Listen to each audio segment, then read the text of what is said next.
नमस्कार.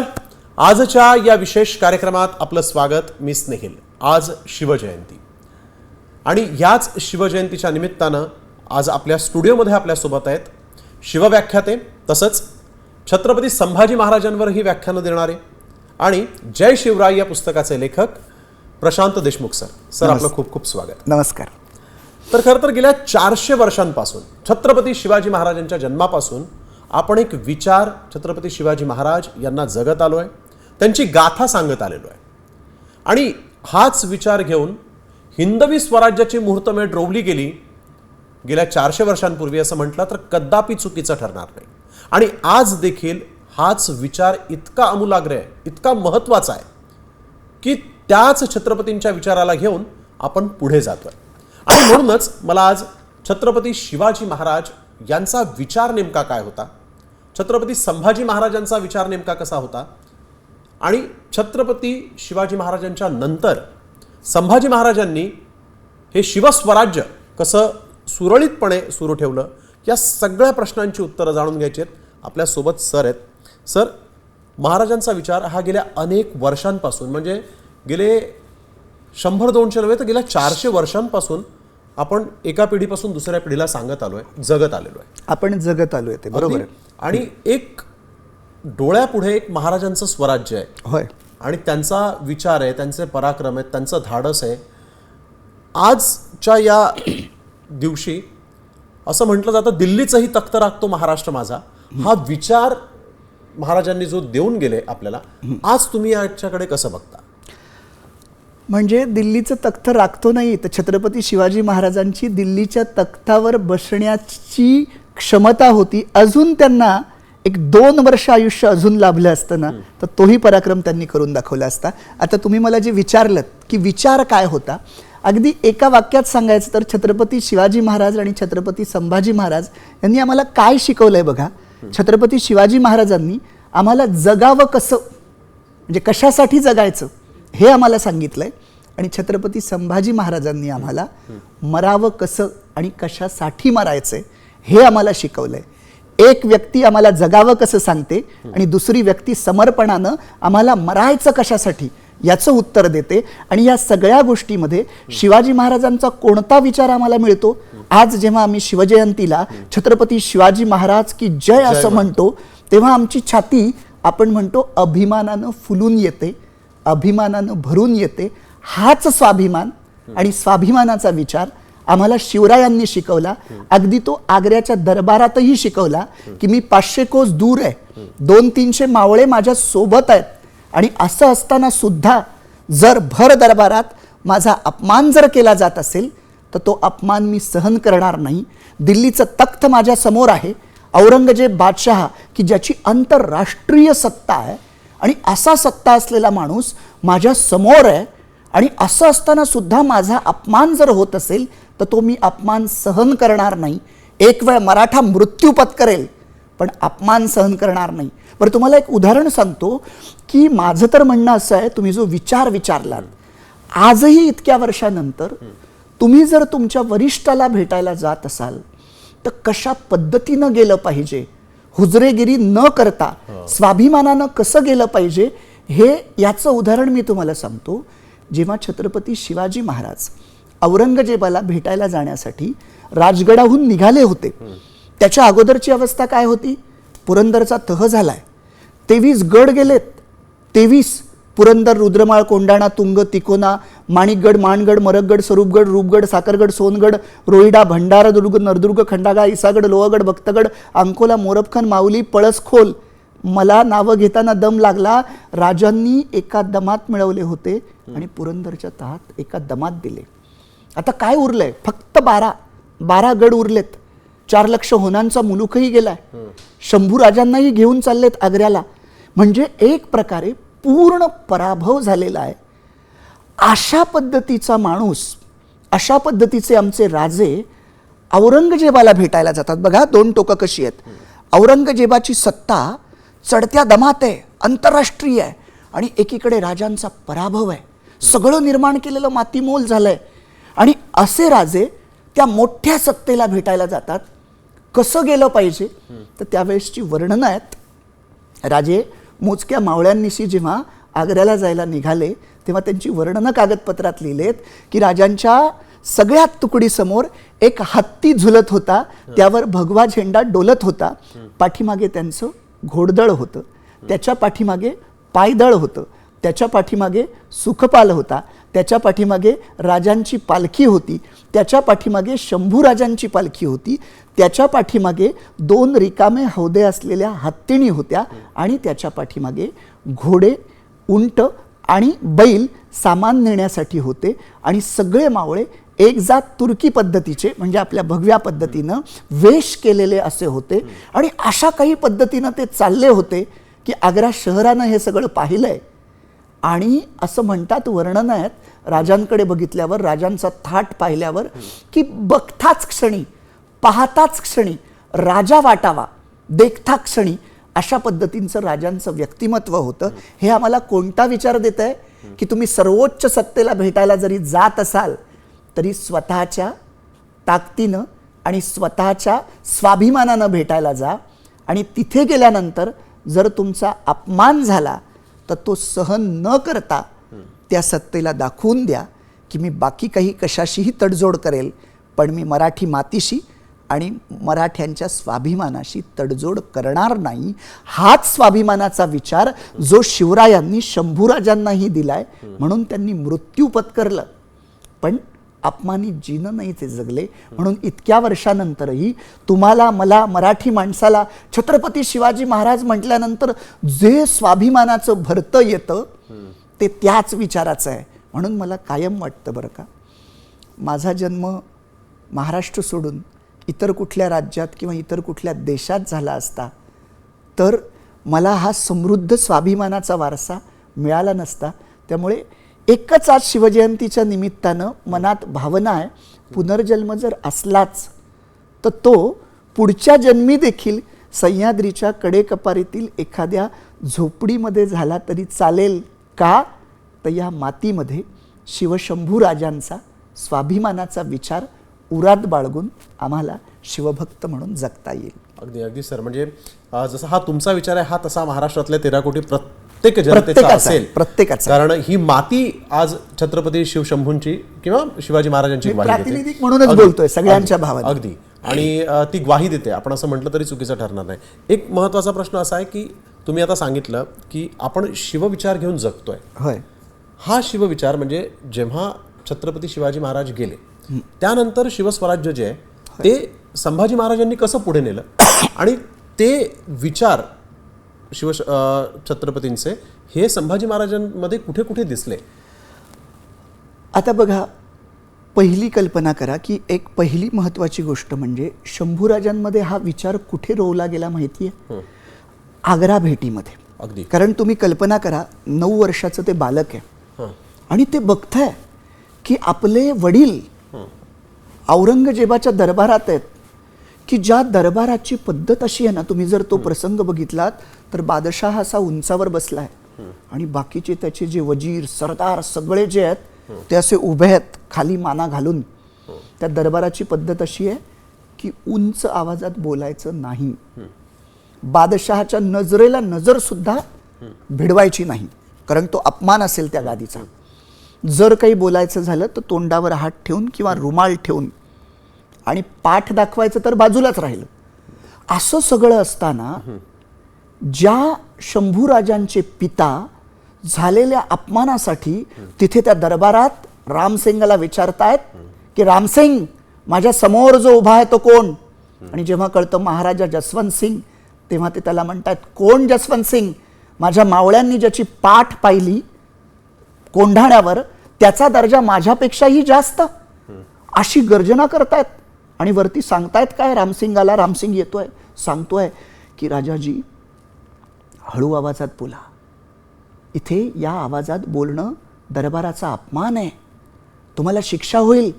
तर ते म्हणतात, तुला माहिती आहे, तुझ्या बापालाही माहिती आहे आणि तुझ्या बादशहालाही माहिती आहे की मी कोणत्या दर्जाचा माणूस आहे. अरे उभं करायचंच होतं तर दर्जा बघून उभं करायचं, सोडली तुमची मनसब. असं म्हणून पाठ दाखवून शंभूराजांना हाताला धरून त्या सर्वोच्च सत्तेला पाठ दाखवून गेलेत. मला सांगा, हा प्रसंग आपण जसं म्हणतो आचरण, तुमचं आचरण हेच सर्वश्रेष्ठ प्रचाराचं साधन असतं. शिवाजीराजांचं हे आचरण शंभूराजांवर कोणत्या प्रकारचा स्वाभिमान बिंबवून गेला असेल, कोणत्या प्रकारचा संस्कार बिंबवून गेला असेल. आणि हाच संस्कार इतका रुतला आतमध्ये की ज्या वेळेस औरंगजेब शंभूराजांना म्हणतोय की तुमचं स्वराज्य आमच्या ताब्यात द्या, गडकोट किल्ले कुठे आहेत त्याच्या चाव्या द्या, कोण कोण फितूर आहेत ते सांगा. पण हे सगळं जर शंभूराजांनी केलं असतं तर त्यांचा जीव वाचला असता. पण राजे मृत्यू स्वीकारतात, तोही कुठला साधा सुद्धा नाही बरं का, प्रचंड यातना. प्रचंड यातना. म्हणजे बघा, स्वराज्य म्हटलंय आपल्या राज्याला, या स्वराज्यामध्ये प्रत्येकाचा त्याग आहे.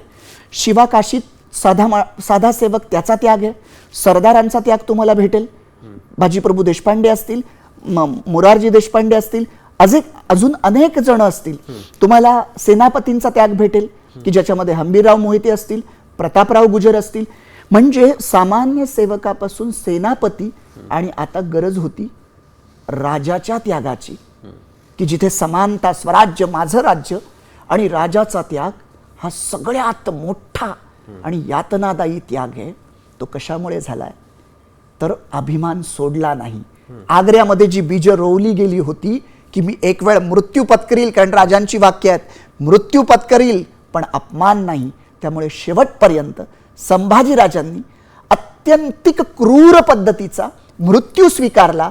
पण मराठी मन आणि मराठी माणसाला मान खाली घालायला लागेल अशा प्रकारची कोणतीही तडजोड केली नाही. हा शिवविचार तुम्हाला शंभूराजांमध्ये जागोजागी सापडेल. सर, तुम्ही बोलत आहात आणि ते मी ऐकतोय, अर्थातच आपले प्रेक्षक पण ऐकत असतील. तर इतका मोठा आपला राजा होता आणि संभाजीराजांना वयाच्या अवघ्या 8 आणि 9व्या वर्षीच राजकारणात यावं लागलं. काय कारण होती त्याची की त्यांना इतक्या लहान वयात का राजकारणात यावं लागलं, त्याचे काय परिणाम झाले? मला गंमत कधी कधी वाटते बघा, आपल्याकडे वेगवेगळ्या राजकीय बॅनर लावले जातात. हो, गावागावातले छोटे मोठे नेतृत्व करणारे स्वयंघोषित काही मंडळी असतात. ती स्वतःला एक वेगळ्या पद्धतीचं कणखर नेतृत्व, खंबीर नेतृत्व, दमदार नेतृत्व असे मोठे बॅनर असतात. मला असा प्रश्न पडतो, बॅनरच्या माध्यमातून सध्याच्या नेतृत्वांच्या राजकारणातला प्रवेश होतो. शंभूराजांच्या राजकारणातला प्रवेश काय आहे? तह झालाय आणि 23 किल्ले द्यायचेत. पण जोपर्यंत ते 23 किल्ले मिळत नाहीत तोपर्यंत मिर्झा राजा म्हणतोय की शंभूराजांना मोगली गोटात ओलीस राहावं लागेल. म्हणजे शंभूराजांचा राजकीय प्रवेश हा मोगली गोटात म्हणजे शत्रूच्या गोटात ओलीस राहून झालाय. मी कधी गंमत म्हणून असा विचार करतो, आज जर कुठल्या स्वयंघोषित नेतृत्वांना जर असं म्हटलं की शत्रूच्या गोटात ओलीस राहा मग तुमचा राजकीय प्रवेश आहे, तर किती जण राजकारण सोडतील काय माहीत नाही. आता गमतीचा हा भाग सोडून द्या, पण तुम्ही जो प्रश्न विचारलात की त्यावेळेसची परिस्थिती काय होती, 8व्या 9व्या वर्षी का प्रवेश करावा लागला, त्याचं कारण पुरंदरचा तह झाला होता म्हणून. आणि तो राजकीय प्रवेश नुसता राजकीय प्रवेश नाही आहे. औरंगजेब कसा आहे, त्याची सत्ता किती क्रूर आहे बघा. आपल्याला असं वाटतं की शिवाजीराजांनी हाऊस म्हणून शंभूराजांना नेलेलं नाही आहे. त्या औरंगजेबाचं राजकारणच इतकं वक्र आहे की त्याचं असं ठरलेलं आहे, कुठलाही राजा जोपर्यंत आपल्या ताब्यात येत नाही तोपर्यंत त्याच्या पुत्राला मनसबदार करायचं आणि त्याला आपल्या ताब्यात ठेवायचं, त्याला घेऊन यायला सांगायचं. कारण उद्या राजानं जर काही हालचाल केली तर त्याचा मुलगा आपल्याकडे असू शकेल. याच्यासाठी त्याची अट आहे की तिकडे दिल्लीला नेलं पाहिजे, आग्र्याला नेलं पाहिजे. पण तिथेही शंभूराजे काय शिकताय तो काय म्हणजे मला आश्चर्य वाटतं, 9 वर्षाचा मुलगा म्हणजे आत्ता इयत्ता 4थीत असलेला एखादा मुलगा असेल, किती धीरोदात्तपणे आमचे शंभूराजे वागलेले आहेत. म्हणजे तुम्ही विचार करा, कल्पना करा, राजे आग्र्यातून सुटल्यानंतर जेव्हा मथुरेमध्ये मोरोपंतांचे मेव्हणे, कृष्णाजी पंत, विसाजी पंत यांच्याकडे शंभूराजांना ठेवण्याची जेव्हा वेळ आली तेव्हा दोघांनाही एकमेकाचा जीवाचा भरोसा नाही की शंभूराजे कदाचित शत्रूच्या हाती सापडतील किंवा शिवाजीराजे सुद्धा हाती सापडू शकतील. आपण भेटणार नाही हेही माहीत नाही. पण इतिहासात अशी तुम्हाला नोंद सापडणार नाही की शंभूराजांनी काही हट्ट केला आहे की आबासाहेब मला तुमच्याबरोबर यायचंय, मला इथं ठेवू नका, अशीही नोंद सापडणार नाही तुम्हाला. आणि आज आपण पालक म्हणून आपल्या मुलांची किती काळजी घेतो. तुम्ही काय वाटलं असेल त्या पित्याला हो, शत्रूच्या मुलखामध्ये आपल्या 9 वर्षाच्या लेकराला ठेवायचंय. आणि काय वाटलं असेल शंभूराजांना की आबासाहेब आपल्याला सोडून जात आहेत इथे. काय धाटणी असेल. धाटणी म्हणजे तुम्हाला सांगतो, त्या दिवशी पहाटे 17 ऑगस्टच्या रात्रीची पहाट म्हणजे 18ची सकाळ, त्या पहाटेनं मथुरेमध्ये या पिता पुत्रांची स्थितप्रज्ञता अनुभवलेली आहे. म्हणून मी एक वाक्य नेहमी सांगतो की तेव्हा शंभूराजांचं वय 9 वर्ष होतं. आत्ताची 9 वर्षात आम्ही मुलं काय करतात, शिवरायांचा आपण इतिहास वाचतो 9व्या वर्षी, आणि शंभूराजे त्याच वयाच्या 9व्या वर्षी शिवाजी राजांच्या बोटाला धरून इतिहास घडवत होते पुढच्या लाखो पिढ्यांना वाचण्यासाठी. अगदी म्हणजे ते आपण असं म्हणतो की लहान वयामध्ये मुलांची काळजी घ्यायला पाहिजे, एसीच्या रूम मध्ये त्यांना ठेवलं पाहिजे, शाळेमध्ये एसी एका बघितली पाहिजे, सीसीटीव्ही आहेत का तुमच्या शाळेमध्ये प्रवेश घेताना, या सगळ्या गोष्टींची आपण काळजी घेतो. काय म्हणजे काय दर्जा आणि काय त्या महाराजांचं घ्यायला शिकवलं पाहिजे, अगदी मोकळं सोडलं पाहिजे. म्हणजे आणि त्याच्यातच मला वाटतं ती धाडसाची निर्मिती म्हणजे तिथेच नो डाऊट की छत्रपती शिवाजी महाराजांचं रक्त जे त्यांच्यामध्ये होतं तेच तिथंच त्या धाडसाची निर्मिती झाली असावी.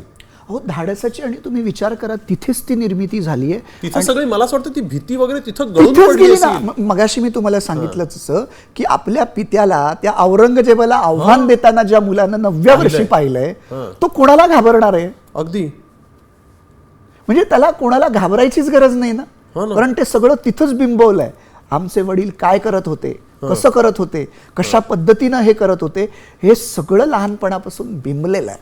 अगदी औरंगजेबा सोबतची जी झुंज होती छत्रपती संभाजी महाराजांची, ही जी झुंज होती ही इतिहासाला कलाटणी देणारी अशी ठरली. होय, बरोबर. कलाटणी म्हणजे तिथे जर शंभूराजांनी झुंज दिली नसती ना, तर शिवरायांनी निर्माण केलेलं राज्य हे जर औरंगजेबानं घशात घातलं असतं तर आज आम्हाला हा अभिमानाचा वारसा मिळालाच नसता.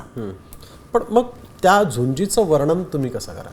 बघा, ती झुंज म्हणजे मला आधी या झुंजीबद्दल मला काय सांगायचंय, आम्हाला छत्रपती संभाजी महाराज किती पराक्रमी होते हे जर डोळ्यासमोर चित्र आणायचं असेल तर तुम्ही सहज विचार करा. जेव्हा छत्रपती संभाजी महाराजांनी सूत्र हाती घेतलीत त्यावेळेस काय परिस्थिती झाली हो.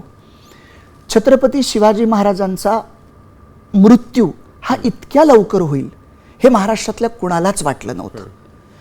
मृत्यू झालाय म्हणजे हा एकतर पुत्रावर नाही, महाराष्ट्रावरच डोंगर कोसळलाय दुःखाचा. हा इतका मोठा धक्का आहे.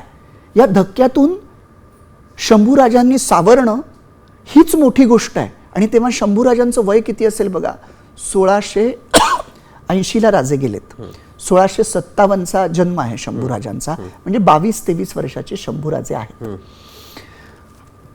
पित्याचा मृत्यू झालाय, अंतर्गत थोडीशी बंडाळी आहे, आणि समोर 3 लाख घोडदळ, 4 लाख पायदळ आणि प्रचंड तोफखाना घेऊन काहीच महिन्यामध्ये औरंगजेब येतोय. बरं, जो औरंगजेब प्रत्यक्ष शिवाजी महाराज असताना स्वतः कधी आला नव्हता. आले होते ते त्याचे सरदार, पण तरी सुद्धा अष्टावधानी असलेल्या आमच्या राजांना त्यांची किती क्षमतापणाला लागली होती. बरं, त्या सरदारांना औरंगजेब परत बोलवू शकत होता, पण इथे तर तो स्वतः आलाय, त्याला परत कोण बोलावणार. 15 पट सैन्य घेऊन आला होता आणि तो इतक्या वक्र नीतीचा आहे, इतक्या क्रूर आहे, त्याने स्वतःच्या 37 नातलगांना मारून तो सिंहासनावर बसलाय. त्याची खोपडी कशी चालेल सांगता येत नाही, आणि सगळ्या प्रकारच्या सत्ता त्याच्याकडे आहेत. आणि अशा सत्तेच्या विरुद्ध लढायचंय आणि अशा बिकट परिस्थितीमध्ये हे किती मोठी किती अवघड गोष्ट आहे. आणि आमच्या शंभूराजांनी त्याला इतकं झुंजवलंय की ज्याला असं वाटलं होतं 4-6 महिन्यात छत्रपती शिवाजी महाराजांच्या नंतर मी महाराष्ट्र ताब्यात घेईल, त्या औरंगजेबाला शेवटी शंभूराजांनी इतकं झुंजवलंय की तो वैताकून किमांश त्याच्या डोक्यावरचा खाली आपटतो आणि म्हणतो जोपर्यंत मी काफर बच्चा संभाला पकडत नाही, अशी त्याची वाक्य आहेत, तोपर्यंत मी किमांश डोक्यावर ठेवणार नाही. 8-9 वर्ष या सह्याद्रीच्या कडेकपारीमध्ये त्याला भुंड्या मस्तकासहित फिरायला लावणारे आमचे शंभूराजे किती पराक्रमी असतील याची कल्पना तुम्ही करा. अगदी. सर, एक महत्त्वाचा प्रश्न आहे की आता ह्याच अनुषंगाने की जो औरंगजेबाला तो बादशाह होता त्याला छत्रपती संभाजी महाराजांनी नाकीनं मांडलं. होय, अगदी.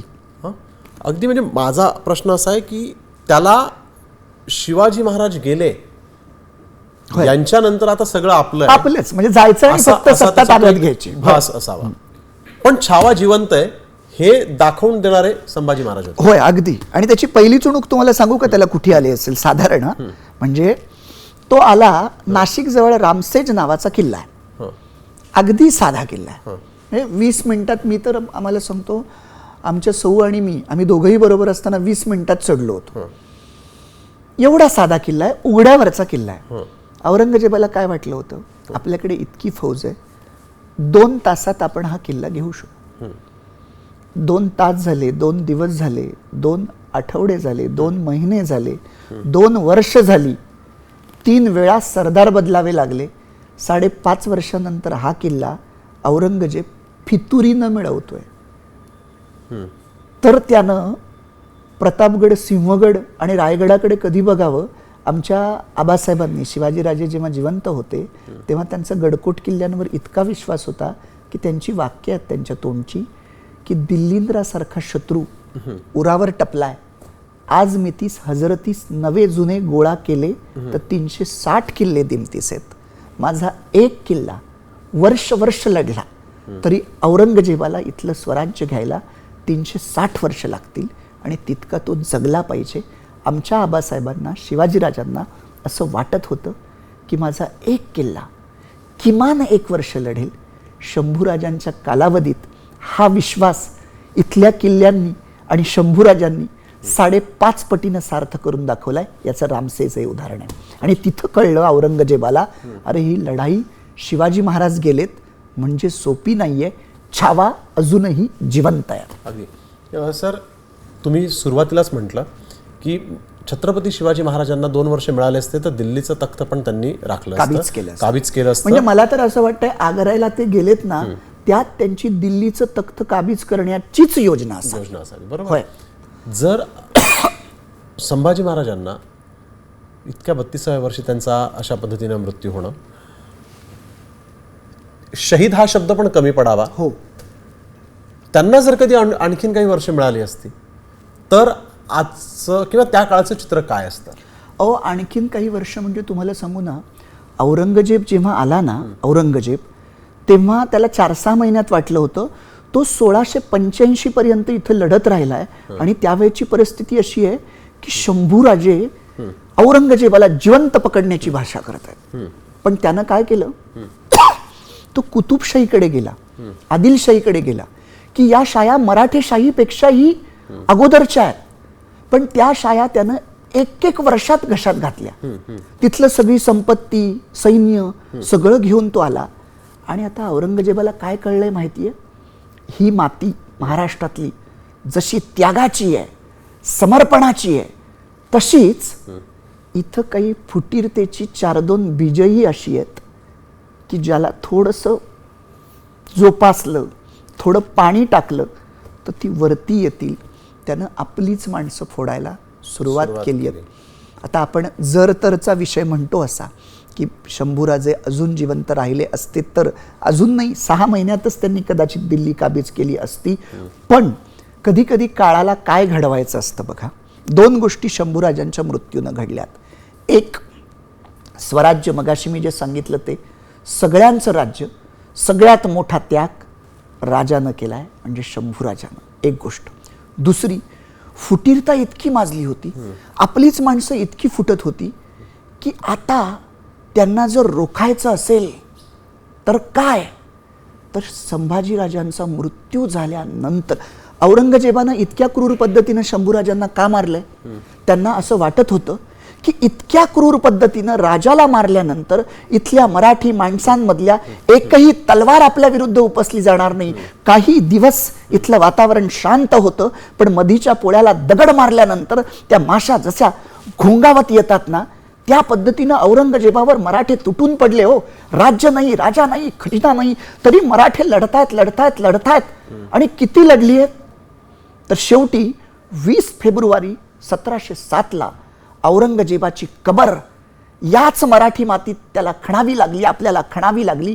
पण त्याला शिवशंभूंचं राज्य जिंकता आलं नाही, कारण त्यांनी शंभूराजांना जरी मारलं तरी शिवशंभूचा विचार जो या मातीत रोवला गेलाय तो त्याला मारता आला नाही. आणि खरं तर हेच मराठे जे लढाऊ वृत्ती देऊन, छत्रपती शिवाजी महाराजांची लढाऊ वृत्ती देऊन, तुम्ही जसं म्हणालात की जगावं तर छत्रपती शिवाजी महाराजांसारखं आणि मरावं तर संभाजी महाराजांसारखं, हाच विचार देऊन खरं तर एक मराठ्यांना आणि मरण्यामुळे म्हणजे त्या समर्पणामुळे मराठ्यांमध्ये 100 हत्तींचं बळ आलं. अगदी की आमच्या छत्रपती शिवाजी महाराजांच्या लेकराला अशा पद्धतीनं मारलंय. जी फुटीरतेची बीज येत होती ती आतमध्ये बसली आणि त्यांच्यामध्ये स्वाभिमान आणि छत्रपती शिवाजी महाराजांच्या लेकराबद्दल तिथे तडजोड नाही आणि मग मराठे पेटून उठले. अगदी. आणि हाच विचार आजपर्यंत कायम आहे असंच दिसलेलं आहे. सर, खूप खूप धन्यवाद, तुम्ही इथे आलात आणि आमच्या प्रेक्षकांना तुम्ही हे बहुमूल्य असं मार्गदर्शन केलं त्याबद्दल. आणि मलाही आनंद वाटतोय की शिवजयंतीच्या दिवशी मला तुमच्या माध्यमातून माझ्या महाराष्ट्रातल्या शिवप्रेमींसमोर आणि शंभूप्रेमींसमोर बोलता येतंय. जय शिवराय, जय शंभू. खूप धन्यवाद सर. तर आपण बघितलं गेल्या 400 वर्षांपासून जो शिवाजी महाराजांचा विचार आहे तो आज पण आपण जगतोय आणि मराठे हाच विचार उद्या पण जगतील, परवा पण जगतील. आणि महाराष्ट्र हा केवळ छत्रपती शिवाजी महाराजांच्या नावाचा जो सूर्य घेऊन जन्माला आलेले प्रत्येक जो मराठा माणूस आहे, प्रत्येक तो महाराष्ट्रातला नागरिक आहे, तो फक्त आणि फक्त छत्रपती शिवाजी महाराज की म्हटलं की आज पण जो आपण जय म्हणतो हा कायम राहील असा विश्वास इथं व्यक्त करतो. हा विचार कायम राहावा, केवळ राजकारणासाठी त्याचा वापर होऊ नये अशी प्रामाणिक अपेक्षा ठेवून या कार्यक्रमामध्ये इथेच थांबतो. धन्यवाद.